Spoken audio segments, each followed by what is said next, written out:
I'm Mary Walters sitting in for Rob Carson. So great to be with you again, finishing up my week with you here. Rob will be back with you on Monday. A lot of people are going to be spending a lot of money for the holidays, for Hanukkah, for Christmas that are coming up. Some people even do like a lot for New Year's. You're going to be spending money on decorations, traveling, all that kind of stuff. And you're probably going to be paying a lot of taxes on a lot of that. So my next guest here is wants to change all of that, wants to change how you pay the taxes and how much you pay in taxes. I welcome Steve Redden with Now Tax USA on the Newsmax hotline. Steve, thank you so much for joining me. Mary, it's great to be here on this Thanksgiving holiday, watching hostages being freed, and of course, to be on your program. Well, thank you. So now your organization is called Now Tax USA. What's interesting, if you go to nowtaxusa.com, there's all the details are there. It's really super in-depth. If you have questions, if you want to find out, you can contact them. The proposed amendment is there as well that you can read, and it's very interesting. So let me just ask you, how do you do this? What makes this different from, like, say, a national sales tax? What is this exactly? Well, first off, I'll be as brief as possible to set it up. As everyone knows, we have an out-of-control spending, a huge budget, huge federal debt, no way to pay for it, of course, not to mention overtaxation. So the only way to solve this problem is to restructure the tax system. So to get into the question, a consumer sales tax versus the now tax, the problem with the consumer sales tax is eventually the sales tax rate would have to be so high on a national level, probably around the 15 to 20% range. And you could see that would be an economy killer, as if you add a national sales tax onto a state sales tax, let's say it's 7 or 8%, you can see every time you go to buy a new car, you're paying a 30% sales tax. So you can see the concept is right. A pay-as-you-go tax, as it does not tax income or property. So the sales tax is the right idea, as it's a pay-as-you-go. The problem is it doesn't spread the expenses of the federal government over a large enough base, because a lot of times when you talk about a consumer sales tax, it targets citizens and consumers. To actually pay down our debt, you have to spread out the tax way over a larger area, which would be actually the whole economy, all segments of the economy. And that's what we call it the now tax. It's a 1% national sales, services, and transaction tax. It encompasses a small, very low 1% tax over the total economy. So that's the basic idea. So it's a sales and services tax. So there'd be no income tax. There'd be no other taxes. There'd be no property taxes. There'd be none of that. It would just be a national tax on sales and services. So it's basic, as you said, it's a pay-as-you-go. If you choose to buy this, you're going to pay a tax. If you choose to have this service, you're going to pay a tax on it. Hey, let me add, it also financial transactions, because one of the hidden ways people get away from, it's actually one of the biggest tax loopholes, is if you get an equity loan on your property. Let's say you're a billionaire and you get an equity loan on your property. Because you got a loan, the proceeds of that cash is never really taxed unless you cash out the loan and show a profit on that building. But if you keep that property forever into perpetuity, that equity is never taxed at that level. So that's a big loophole. What this does, because it encompasses all transactions, even stock sales, there's something like $500 billion in stocks traded every year. There's no associated taxes with that at all. And contrast and compare, a consumer buys items and gets taxed on it, but a guy that buys stocks and bonds is not taxed. Well, you can see that you talk about now you get into the concept of regressive taxing. Right. The fact that you can invest money, it creates a regressive tax concept over to just citizens. So it does add in all financial transactions. But the benefit of that is because it goes down to 1%. And our total economy, which has really never been totally calculated, but our total economy is estimated at $2 quadrillion. So if you use kitchen table math and you divide, let's say, the federal budget at $5 trillion, and let's say we pay off $5 trillion a year on our national debt, which has never been done, which is one of the key components of our tax program, as you can see, at a quadrillion, 1% pays $10 trillion. So it actually creates a nominal tax concept, which is a fee, which is based on spending or being part of the infrastructure. I call it the superhighway, infrastructure highway of the United States. Okay. So any kind of sale, including stock, et cetera. So some things that aren't currently taxed would be taxed, right? But when you sell a stock, you pay a tax on those gains, though, right? Capital gains. Oh, correct. Yes, but here's the problem. Income tax, that's an income tax form, a capital gains. Income taxes don't collect enough money to even pay our budget, much less even start to address paying our debt. So, yeah, I mean, in theory, it doesn't matter how you cut the pie up. The more fair, the more equal it is. And it actually has less economic burden because it's a better cash flow model, in which that's what the now tax also does. It creates a fantastic cash flow model for the economy. Okay, so more people will be paying in because there's a lot of people who don't pay. So more people will be paying in, but it will be at a 1% rate. So overall, because you're not going to be paying money, for instance, on your paycheck. When you get your paycheck, you're not going to be paying money on that. So you have a little bit more control over how much of your money goes out based on what you choose to buy. Correct. Actually, on average, the first year that the now tax would be put into place, it'd be like all taxpayers getting a 15% raise in their income. And that's the key, taxpayers. Because people who aren't paying people who aren't paying aren't going to like this. Well, actually, because it's only 1%, here's an argument. Do people really complain about sales tax when they go and buy their groceries or clothes? At a 1% rate, it actually becomes kind of nominal on top of that. Right. Now, okay. What prevents the government in your amendment that I've seen here, and it's written very well. It's short, only 8 sections, so it's a very short amendment that you want to put into place, which I don't think this is ever going to happen because it makes too much, at least up until now for me, it makes too much a sense. Taxes will be collected at the rate of 5% or less on all sales, services, and financial transactions. So the government would have some wiggle room to raise it from 1% to 5%, right? With a cap at 5%. Correct. And the only reason that has to be in there at this point, because historically, and this is really kind of one of the benefits of now tax program, it's called TEST, Total Economy of Sales and Transactions, is even a better economic indicator than GDP, as it daily, like sticking a thermometer in a sick kid's mouth, you can see what the economy is doing in every sector. Exactly. Yeah. And if anybody has questions, I know Steve is probably open to questions. 800-922-6680 is the number. The other thing before we go to a quick break here, and he's going to stay with me through the break, is that this would before we go into the repeal and replace, is that no taxes will be established to favor or disfavor any citizen, non-citizen, business, organization, or enterprise residing and or operating within the United States or United States territory. So that takes the government's ability to say, oh, well, now we're going to, the super wealthy aren't paying their fair share. They need to pay an income tax too, because that's how the income tax sneaks back in. And that's a big deal. That's my fear, is that this is great until the federal government wants more money because they can't control their spending. And then all of a sudden, I'm paying an income tax now on top of this as well. Well, that is the fear that's going to happen anyway. That could happen tomorrow. As a matter of fact, they're already talking about doing that. That's why we need to get ahead of this, and why just put a Band-Aid on the situation when you can actually remodel the whole country into a better tax system that solves all the problems from here into perpetuity, because it does create a tax bill of rights as well.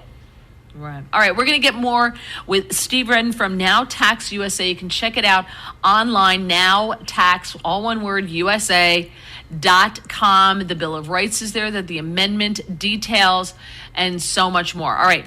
If you have any questions, 1-800-922-6680, or you can reach out to me on X at Mary Walter Radio. I'm Mary Walter, and you're listening to The Rob Carson Show.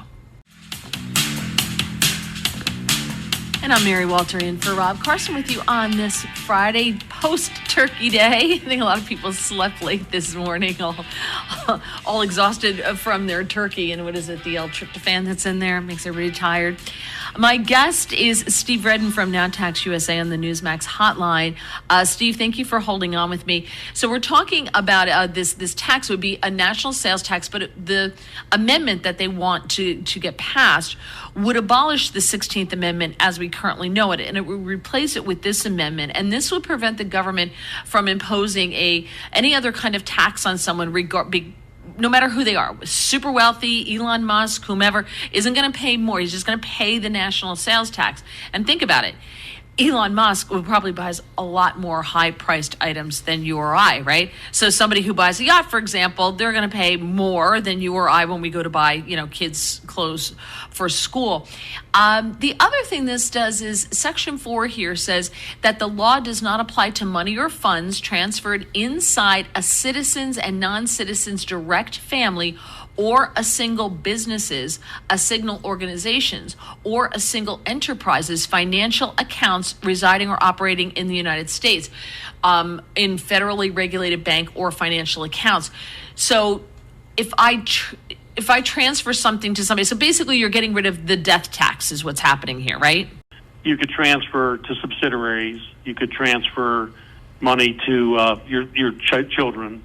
So that's the detailed area that I think gets into the more legalistic side of the amendment, and that's where that would have to be worked out. But the intent is that you don't get double taxed on your own money. Right. Okay. Yeah. The death tax to me never made any sense. I'm like, wait. So you save if you choose to live below your means, and then choose to give it, leave it for your kids, the government's going to come and take half of it. I'm like, wait, how does that work? Why does the government get half when your kids get half and the government gets half? Since when? It never made any sense to me. So I'm glad to see that that's something that would go. So let me, this sounds good. Who's not going to want this? Who's going to be the pushback on this? Well, eventually everyone's going to want it because this will be the tax system that every society will use. It's just a matter of evolving to that point. The holdouts are going to be, obviously, politicians and people that make a lot of money off of tax preparation. But if you talk to a tax preparer, they're humans too, and eventually it comes down to the reality that you can't have an eternal mortgage. See, with the income tax system, the fact that they can lien you, you actually have an eternal mortgage on your wealth, which, see, that's contradictory to our Declaration of Independence, life, liberty, pursuit of happiness, and my add-ons, property, wealth, and individual sovereignty, which, by the way, footnote for the history buffs, the original writer of the Declaration of Independence was actually John Locke, and it was originally life, liberty, and property. Property was problematic. Wokeism stepped in because property could be people, so they nixed the word property and did a fill-in, a temporary fill-in, pursuit of happiness, which, what does that mean? Right now, I think we're suffering the pursuit of happiness with all the political things that are going on in our world. People are out of control. But let me ask you quickly, when you talk about the transfer of money, I noticed that it says within your family or operating within the United States or United States territories, because we know that a ton of money is taken out of the system in this country, especially when it comes to Mexicans who are living here, people of Mexican nationals. They transfer what I would assume maybe billions of dollars, it's got to be billions of dollars, back to Mexico to their families there. But because the money is leaving the country, would that now be taxed? Yeah, part of that legalistic point of view, that would be taxed because that's an outside transaction outside of the country or a territory. Okay. So that would be subject to the 1% tax. Okay. Financial. So, yes. All right. Now, explain to me how they decide what the percentage is going to be. It's a test. The total economy of all sales, services, and financial transactions, not to exceed a federal budget cap of $5 trillion. It's a lot of economic speak here. Can you make it simple so we can all understand it? Yeah, this is why I try not to say this part because it's kind of nerdy. But it's called the Now Tax formula. And I'll just go, it's real brief, but I'll go real slow. It is non-progressive, non-regressive, nonpartisan, sole single tax system with the least amount of rules, regulations, and laws. It now tax equally and evenly spreads the cost of the federal budget, infrastructure, government expenses, entitlements, benefits, etc., over all segments of the economy using the largest common denominator, which is all sales, services, and financial transactions, divided into the federal budget to create the lowest possible tax rate to have little or no effect on our economy. That's the formula. I know it's a little wordy, but you take a lot of the adjectives out of there and it gets real simple. Basically, we're spreading the expenses across the total economy, all segments of the economy, divided into the federal budget, so it creates the lowest possible tax rate ever. And it's just common sense. That's why it's inevitable. And unless you get into the political side of taxing, which is the immoral side, which we go back to our Declaration of Independence, and I think we're protected from that. We just don't practice our protections. We've truly lost sight of what the significant, I call the Declaration of Independence, our original amendment, which supersedes our First Amendment. Right. Okay. So, and then it would go anywhere from 1% to 5%. The good thing about that is that everyone would notice when the taxes go up, right? So Right. there would be a lot of pressure on our politicians to keep taxes down. Correct. Because they're going to get a lot of pressure because everybody's paying it. You know, it's not just because there's a large portion of what is the proportion of our society that doesn't pay income tax at this point in the game? It's over 30%, right? Well, 160 million, there's 160 million taxpayers, which minus 330 million from that. So that's 200 and some odd million. But of course, that includes children and seniors as well that don't pay taxes. But more significantly, and most people don't realize this, corporations don't even account for 10% of paying taxes on our federal budget. And this is where I mentioned the citizens are like the landlords who are literally paying the rent for the profiteers. And see, I think this Republican love fest and now Democrat love fest with big corporations has to switch over to the love fest needs to be for citizens. Because when you think of a corporation, they're in there to make money. They're not there to save our country, to be a citizen, to go vote. They're there to make money. So why are the citizens paying the rent for the people who are trying to make money off of them? You see, it's illogical. And again, it also goes back to the income tax system, why it doesn't work, because it targets citizens and small businesses. Again, the landlords, being the citizens of small businesses, are paying the rent for the people who don't pay taxes, which includes corporations and people who don't pay taxes. Yeah, we need a seat at the table. Steve Redden, thank you so much for joining us. You can check it out at nowtaxusa.com. It sounds really interesting, and maybe we need to put some pressure on our representatives to actually represent us. Steve, have a great weekend. Thank you. Thank you. All right, lots of Trump in the news. I'll tell you what he's up to next on The Rob Carson Show. Hey, welcome back to The Rob Carson Show. I'm Mary Walter with you. Rob is back with you on Monday. 1-800-922-6680 is my number, or you can hit me up on X at Mary Walter Radio. So Hermit Sal sent out a tweet for our last guest, Steve Redden from Now Tax USA. And it's a good question. He said, I currently reside in New York, where it seems to me that overspending and overtaxation is a symbol of pride. If I understand your guest's proposal, what is to prevent places like New York from ignoring the law or trying to find loopholes to compensate any type of tax reduction? So I texted him and I tagged him in a response. So hopefully we will get an answer to that, because it's a really, really good question. Like, what's to prevent New York? And you know what, Hermit Sal, you can go to nowtaxusa.com and look there. They have the details. It's well written, and I wonder if the section of the proposed amendment where it says that it would supersede all, like you're throwing out the 16th Amendment, I wonder if they strip states of their right to impose local taxes, which now that's a whole other sticky wicket, right? But it does give you the ability then to control it on your local level. And if people choose not to, you get the government you vote for. We're seeing that little adage play out all over the country.